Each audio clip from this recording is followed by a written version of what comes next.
Thank you, Mr. Speaker.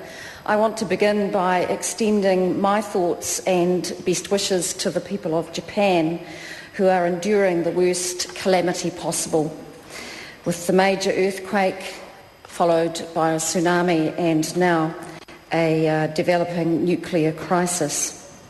Mr. Speaker, in our own country, the aftershock in Christchurch on February the 22nd has brought fresh sadness to the people of Canterbury. We got away with it with only property damage in the September earthquake, but the February earthquake was indeed a tragedy for families, friends, to those people who died, both in New Zealand and throughout the world, including some folk from Japan. But also was sadness to all of the rest of us throughout New Zealand and further afar. I want to pay tribute today to Prime Minister John Key and his ministers for their swift, decisive, effective, thoughtful and compassionate response to this tragedy of ours. The job now, Mr. Speaker, is rebuilding Christchurch. Mayor Bob Parker and Civil Defence Minister John Carter have been absolutely tireless in their efforts to restore essential services to the people of Christchurch, because once we begin to deal with the shock and the grief and the horror of what has happened to people, we then have to get down to the more mundane aspects of this tragedy and start thinking and acting on the challenges of the practicalities of providing essential services.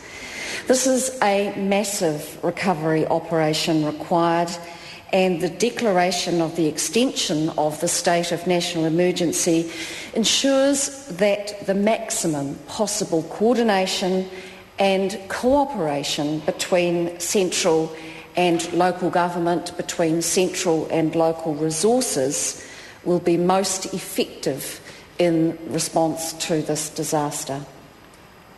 Mr. Speaker, essential infrastructure throughout Christchurch was absolutely devastated. Power, services, reticulated water, sanitation ceased for many, many people in Christchurch.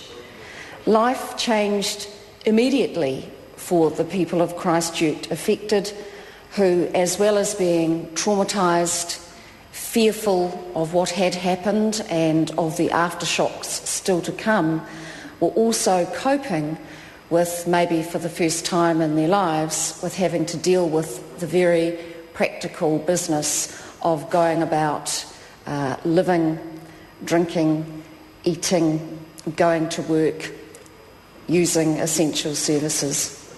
So it is encouraging, and I think it is to the credit of all those involved, including those I have named, that these services are well on the way to being restored. The job is not done, obviously, and there is a lot of work, both in the short, medium and long term, certainly still to be done, but there is a plan and many, many gains have been made. Power has been restored to nearly 100% of customers, and that has been done by the power companies working 24 hours day and night tirelessly on restoring that essential service to customers. Inside the CBD, that area which has been absolutely devastated, 50% of those central business district customers have been reconnected. However, as we know, those services are fragile, fluctuating, and still the system is not secure. However, it has certainly made many gains.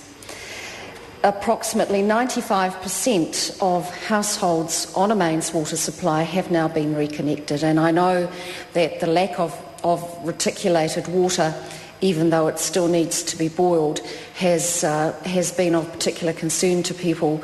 You cannot cook, you cannot bathe, you cannot wash your hands without water. And so that is something which I know is a service which was of the highest priority to be connected, and 95% of that has been achieved. Thank you, Mr Speaker. Keith